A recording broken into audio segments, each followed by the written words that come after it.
social media වල දකින්න ඇතිනේ දැන් උනත් ඔයගොල්ලෝ ලංකාවේ LGBT+ community දැන් උනත් ඔයගොල්ලෝ ලංකාවේ LGBT+ community එක ගහලා බලලා Google FB Instagram ඕන තරම් ගිහින් මෙතෙන්ට ආවෙලා video share කරලා memes හදලා මේවා කරනවානේ අපි ඒව බලලා කොහෙද බලිනා so yeah අපි විශ්වයේ experience ගොඩක් දේවල් වයිරල් වෙනවා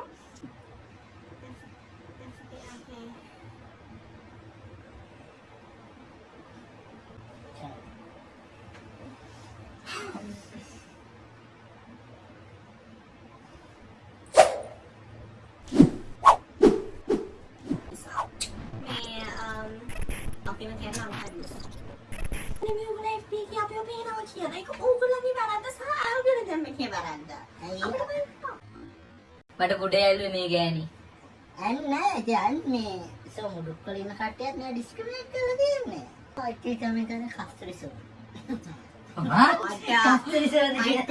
god ඒ කතාව ලස්සනයි. That's nice. Yeah. audio book එකක් She don't ඕනේ like it.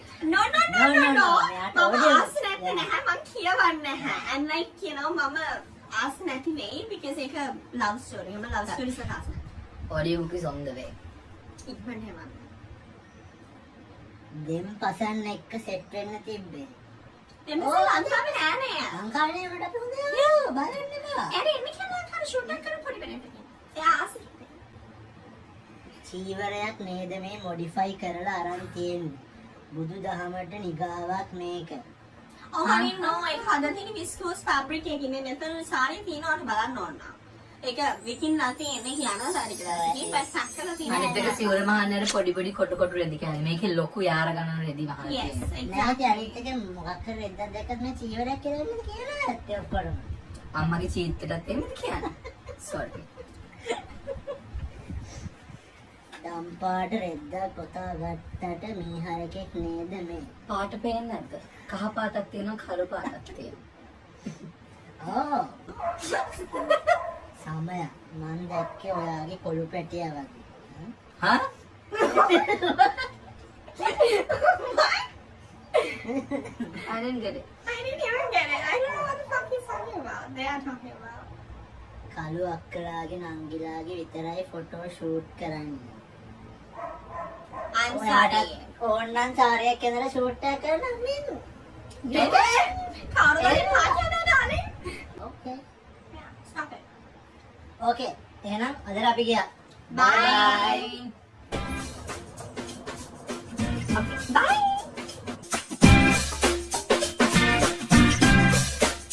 Hindi ba sa heat? Sakto. Chihuahua. Like Chihuahua, not Chihuahua. Chihuahua is a dog. Yeah, like that was a really traumatic experience in my life. Welcome to the final episode for this season of Stigma, a show that empowers the voices that needs to be heard. This is Stigma, and in my final episode, I've got with me the wonderful Benny and Thelina. Welcome Benny and Thelina to the Taj Samudra. Thelina, you are a transgender man. Yeah. And Benny, you are a non-binary person. Yes. Let's start with you.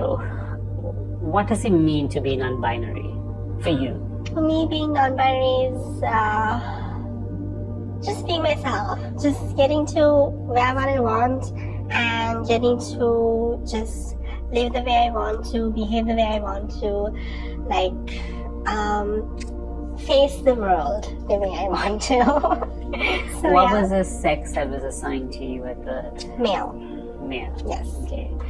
And when did you start expressing yourself as being neither male nor female? One of the most key moments in my life which helped me was key period of time in my life which helped me was theatre. In a sense, theatre was a safe space. The hall in our school was a safe space for me to be who I wanted to be. Different characters, different identities, and just explore and get to know who I am. To You be could honest. express yourself Exactly, and your and identity. experiment with different identities. So, Thelina, you were born and assigned as a biological female. And when did you start realizing that actually your gender did not match your biological sex? Actually, it's not like my gender did match my biological sex, because I didn't know there was a difference between biological sex, and I didn't know those stuff. What I understood was there were two groups of children, one wearing trousers, one wearing frocks. How old were you? I was around 4. I just started preschool, so they were called as boys and we were treated as girls. So I was like, why was I in frocks? Why I wasn't in trousers and t-shirts and stuff? Why wasn't I called a boy? So that's where I got the thought, okay, I should be a boy. And did you keep on asserting your identity as a boy in that Yeah, time? so starting then I wore trousers. I used to take my mom to the boys section and I kept my hair short all the time. And how did it feel for you to have to wear a dress when you were identifying yourself as a boy? That's why I didn't concentrate on wearing the dress part. I concentrate on, I'm attracted to girls, right? So I concentrate on that and the fact that I had a tie, cool tie and a collar to wear. So yeah. And what was it like for you in school, Benny? You went to an all-boys school. Yes. Well, I went to two schools, one a mixed school before, but that experience is really blurry because that was when I was young. But I went to all boys school, yes, and that was, I don't know, I anyways explored my identity through fashion because I'm a fashion designer and everything, and I was experimenting at home. I told my parents that I'm a designer, I have this designer persona and everything, and I'm gonna talk about gender fluidity, so because of that I need to express it to learn it. So would you say that your behavior did not match the gender that was assigned to you or the sex? No, because for me what I felt was I didn't want to be neither a boy or a girl. I didn't want to fit into a box. I did express myself a little feminine, but that doesn't mean I wanted to fit into anything, right? I just wanted to be myself. I just wanted to be the quirky, weird, fun self of myself, who I am and everything. So one way was in school, I used to wear my pants high-waisted because you had to tuck the shirt in, and according to the trend at that time, it was kind of there. So I used to make it a little feminine. I used to wear the plain coat on my nails so no one would see it, but for me it feels a bit me. So yeah, I did explore my identity through fashion a lot. How did the girls in your school treat you as a masculine girl at the time, or someone who is in a girls' school but started identifying as a boy? It was actually fun for them. Yeah. I was The only boy in the only school. boy in the class, and it was really fun for them, and I had fun with them also, and no discrimination was there actually. Okay, so your school was accepting of your... Yeah, accepting in the sense, I don't know whether they knew anything about transgender and stuff, but they accepted me for who I am. I'm like a boy, so they accepted that. They didn't try to change me or anything. They made fun of me when I had to wear the lama sari to the annual seal on Vesak. So I would somehow try to hide my lama sari and stuff, but somehow Ammi would find lama sari from somewhere and send me on that day, and that was they would make fun of me, but made fun of me in a very positive way. And you spoke of your mother. When did you come out as transgender to your parents, and what was it like with your family? I came out around 18 for the first time. That's when I first found out about transgender and all the stuff about that. It's a really funny story because accidentally my father mentioned the word transgender when he was scolding me, and that's when I searched online and found out, okay, this is me. So he used it as an insult? Yeah, as an insult, because at that time he was questioning because I was 17, 18, and why I was still in boys' clothes. So when all my tomboy friends are already in the feminine side with hair, they have grown hair and stuff.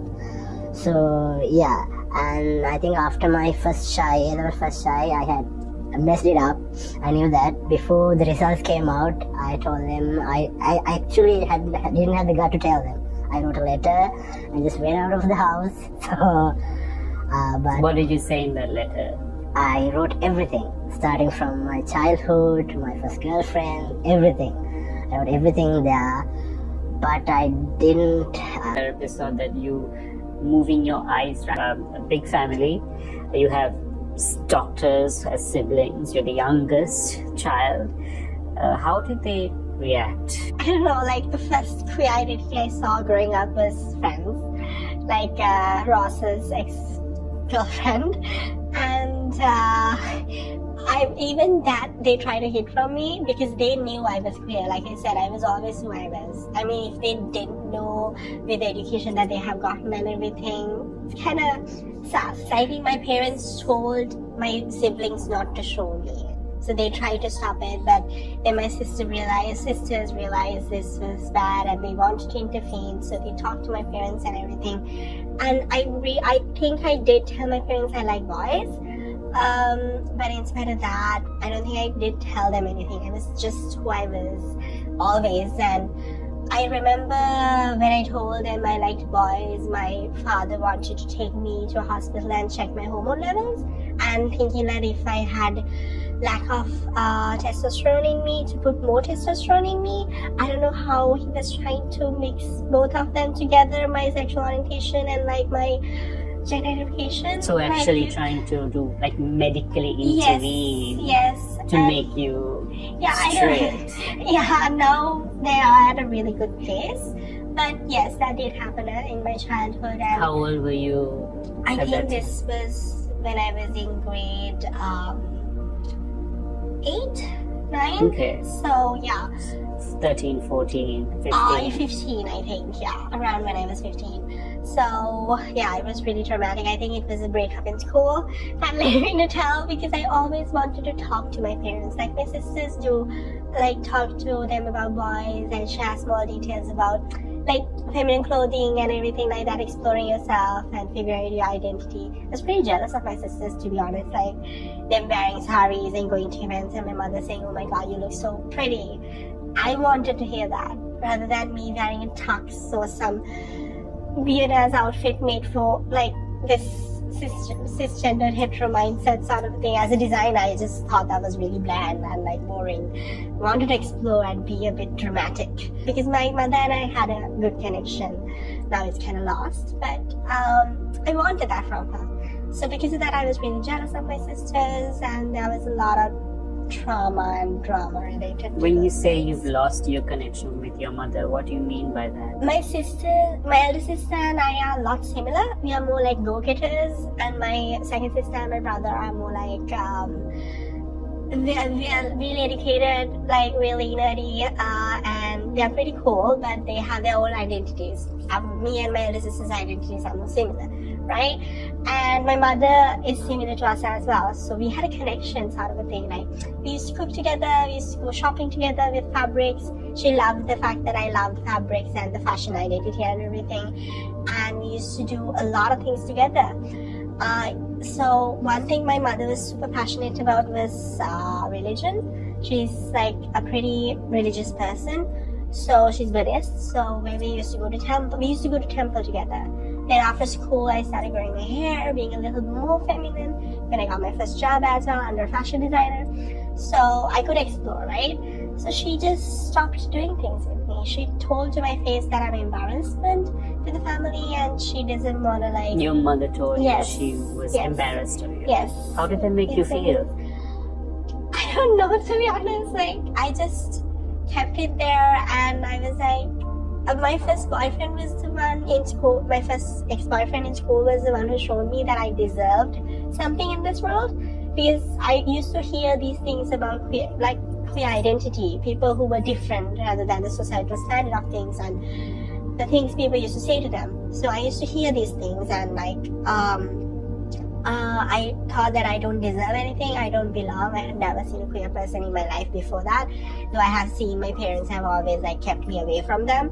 So he made me realize that I deserve love. I deserve like things that normal people get. But I just ignored. was the whole school accepting of you? No, Were very you much. bullied in school? A lot, yes. Okay. I Did you- was raped, sexually assaulted multiple times. You were raped in Yes, school? yes. In school? Yes. Where? In a sense, like, where in a sense, locations or like the school? Yeah, whereabouts? So washrooms, classrooms. I used to be in school after school all the time because I did theater a lot. And small times when kids get, they used to blackmail me because technology was there. I was a stupid kid, so I was taking like pictures of myself and stuff. So they were trying to blackmail me with those things. So these are other boys in school? Yes, other boys in They school. would sexually assault you Yes, and yes. rape you? Yes. I'm so sorry you experienced that. I Did have you just, like- ask anyone for help? I did try to speak to it. I have spoken about other things to my parents, other things to my teachers, and they always used to say, oh, you're getting hit or bullied or anything because of me being different rather than from the other boys of the school. So basically you were being blamed for being raped? Yes. So they were basically saying it's my fault. Did you tell your mother you were sexually assaulted? There is one point in my life I remember my mother beating me up because a boy who was, I think, jealous of me for getting the main role in a drama went to my mother and told this whole lie. And that's a very different experience what you had in school, right, Dilina? And how has your relationship with your parents evolved over time? Well, when I was a kid, when we used to go out as a family, I always used wear boys' clothes. So that was okay until I was 15, 16, like, you know, after I came into female puberty and changes happened. So after 15, 16, he started questioning, even my mother started questioning, why aren't you growing your hair? Why are you still in boys' clothes and stuff? And there was a point they tried to force me to wear frocks and stuff. I remember I had come out to that letter. I wrote the letter and I had come out to them once, and the conversion therapy whole situation was there. And after that, they forced me to wear a dress to a wedding. So that was really traumatizing. I felt naked in the hall. Because I was wearing a dress, so it was really traumatizing. But that was the last time I wore a frock. So How do you think these experiences affect our relationship with our parents? I mean, many people in the queer community have fractured and challenging relationships with their parents. And that often means we have a second family, a queer family. Do you have a queer family of your own? Okay. Well, I do. I do have like two queer parents. Why do you have queer Because parents? it's more than parents, it's more of like a role model sort of a thing. I had that mother figure so I could talk to them about boys issues and like, oh, is my hair good for this outfit? Can I wear this for this? And like, do I look good?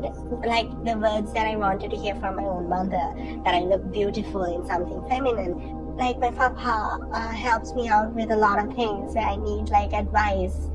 Even like sex related stuff, like health related stuff and whatnot, sexual health to be more specific. I can go to them and ask them for advice. I can talk to them about, oh, like, is it okay for me to do it that way or do it this way or something like that, just to get the advice and just to look at them and get inspiration from. It's more like a role model rather than a family figure. We just put the titles and everything just for the fun of it and like just to feel accepted.